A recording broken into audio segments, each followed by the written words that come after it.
안녕하십니까. 서부병TV의 변형입니다. 매년 3, 4월이 되면 법인 대표님들은 꼭 하셔야 될 고민이 있습니다. 오늘은 정기, 중간, 현물, 주식 배당 관련된 의사록 및 실무 진행 관련된 내용을 한번 말씀을 드리는 시간을 갖도록 하겠습니다. 한번 들어볼까요?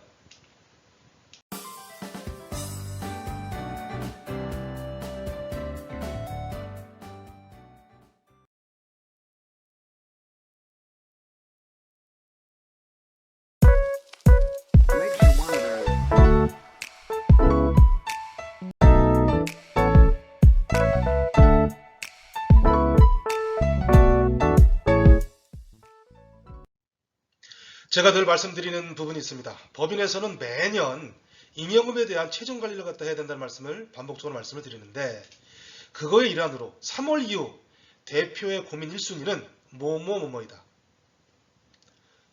네, 이거에 대한 답은 배당 실행 여부에 대한 부분입니다.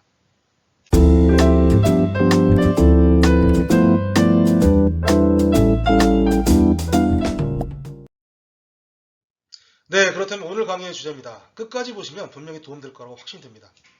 첫 번째, 법인에서 3, 4월에 해야 될 부분. 두 번째, 배당의 4가지 오해와 그리고 실무 절차에 대한 부분을 갖다 말씀드릴 거고요.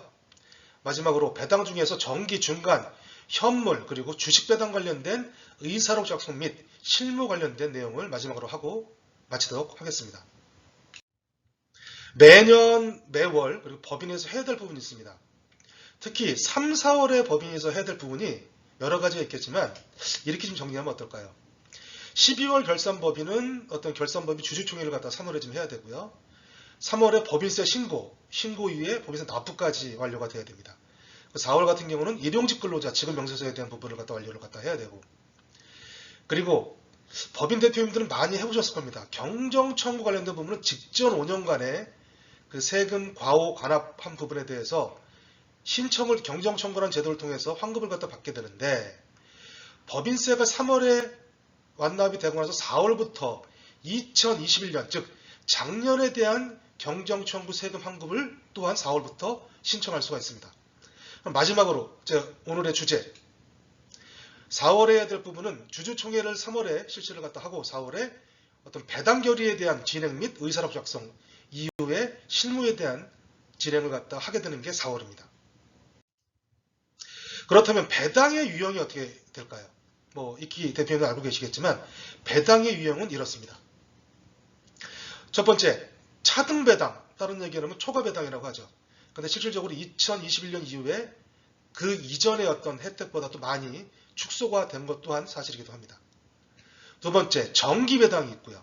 즉 4월에 실시하는 부분이 3월에 관련된 부분에 대해서 법인세 신고 이후, 그 정기 주주총회 이후에 정기 배당을 4월에 지금 해야 되는 부분이고요.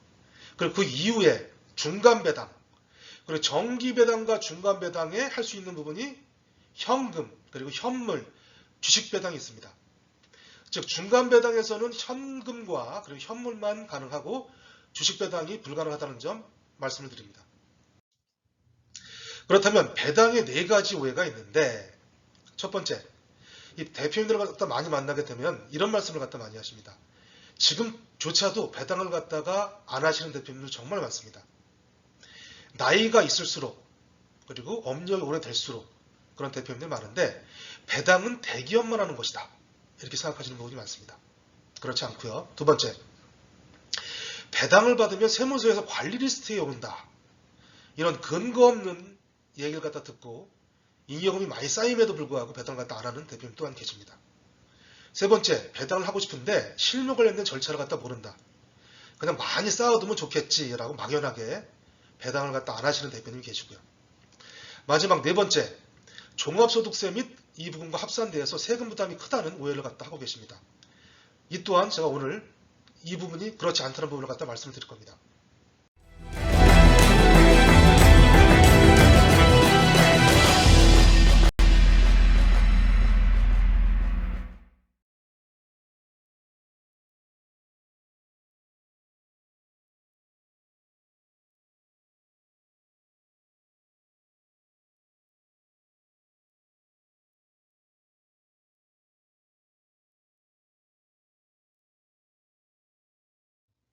매년 3월 초가 되면 전년도 결산 관련된 정기주총의 안내문을 받게 되는 분들이 계십니다.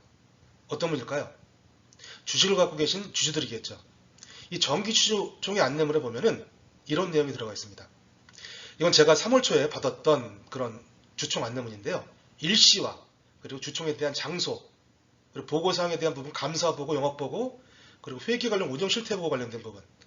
그건 네 번째, 회의의 목적 관련된 부분이 제 1호 이안, 2호 이안, 3호 이안 이런 관련돼가지고 쭉 나열이 되어 있는데요.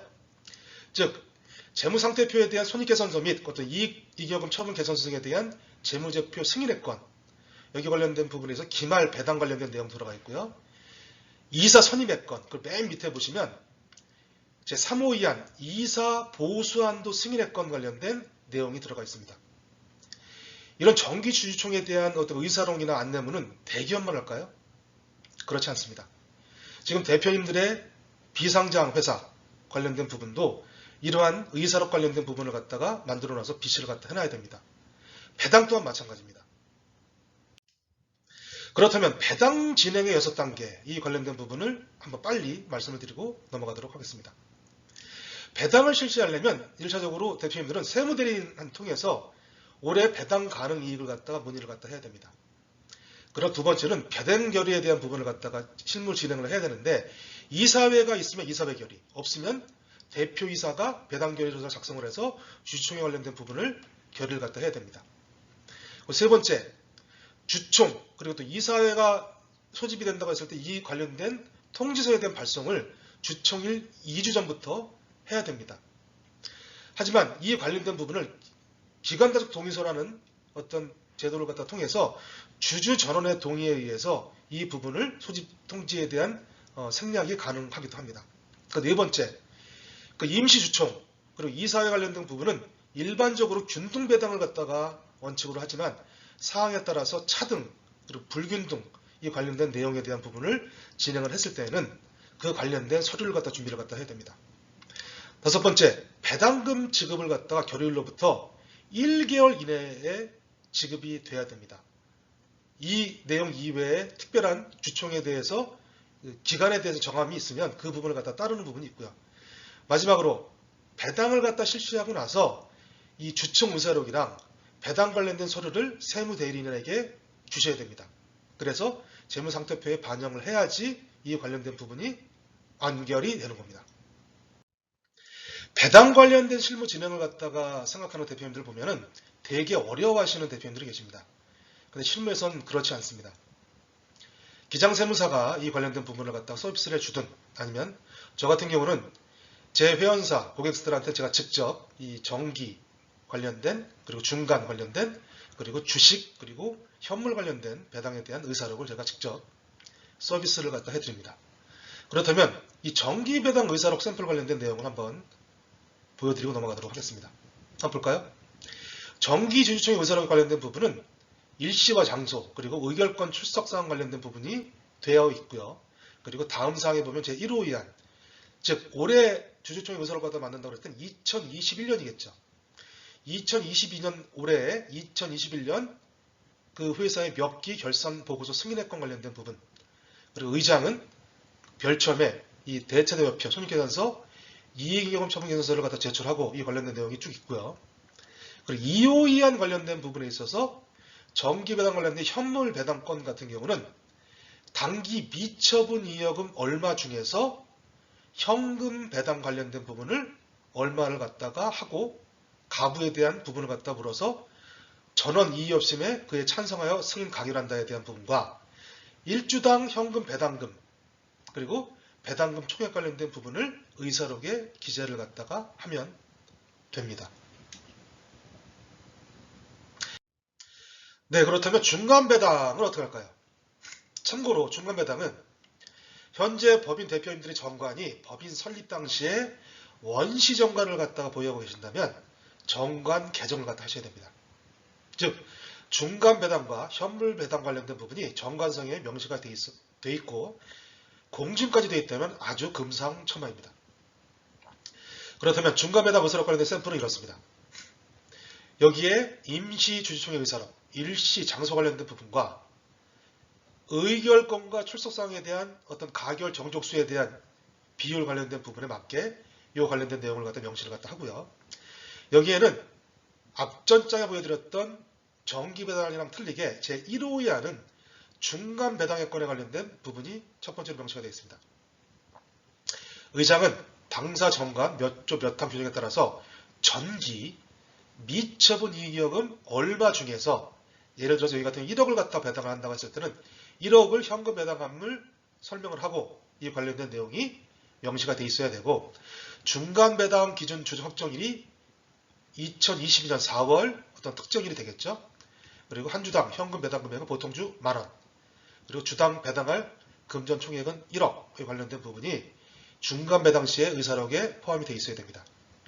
참고로 중소기업 관련된 부분은 대부분이 주주가 가족관계에 대한 특수관계로 많이 되어 있기 때문에 이 의사록과 이 준비와 그리고 실행에 있어서 큰 문제가 없는 게 일반 타 상장법인과 다른 점이기도 합니다.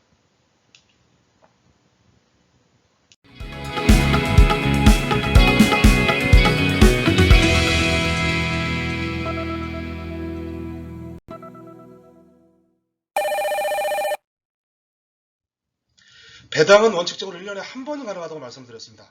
그렇지만 정관에 중간 배당에 관련된 부분을 갖다가 명시를 갖다 해놓으면 2번까지 최대 가능하다고 말씀드렸습니다. 2번을 갖다 시행한다고 했을 때 이 배당을 현금으로 할지 주식으로 할지 현물로 할지에 대한 부분은 그 상황에 따라서 결정을 갖다 하기 나름입니다.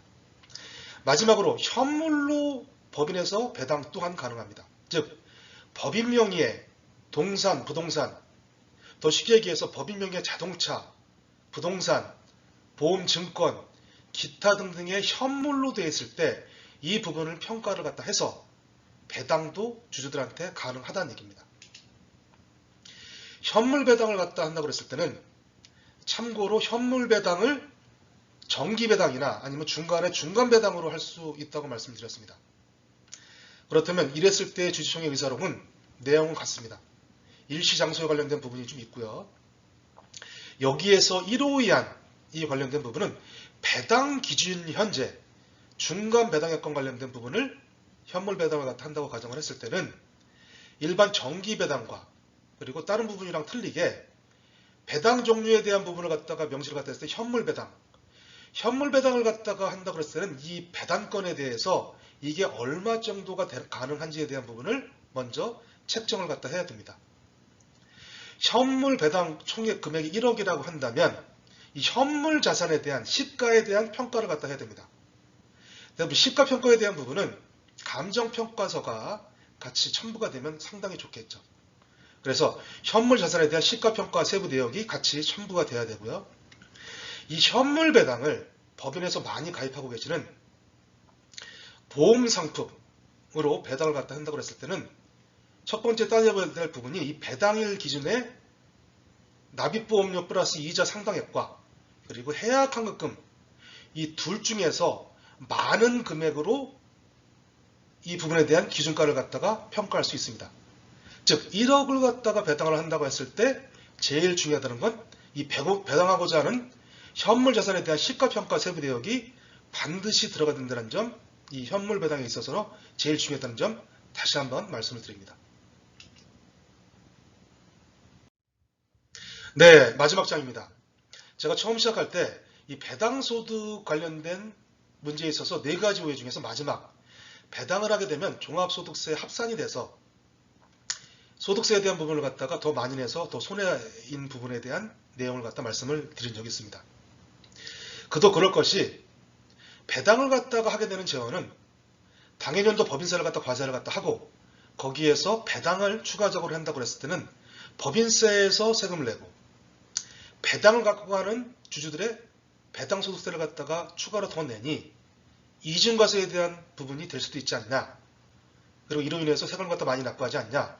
뭐 그 또한 틀린 말씀은 아닌데 이런 포커스, 즉 이런 조건에 맞게 된다면 최대 1억 3천까지는 세금이 일반 2천만 원까지의 배당 소득세, 즉 15.4%와 같은 금액을 내고 법인 잉여금을 가꿀 수가 있습니다. 한번 볼까요? 대부분의 세무사들한테 법인에 대한 배당을 갖다가 하고자 할 때는 2천만 원까지만 하라고 얘기를 갖다가 가장 많이 들을 겁니다.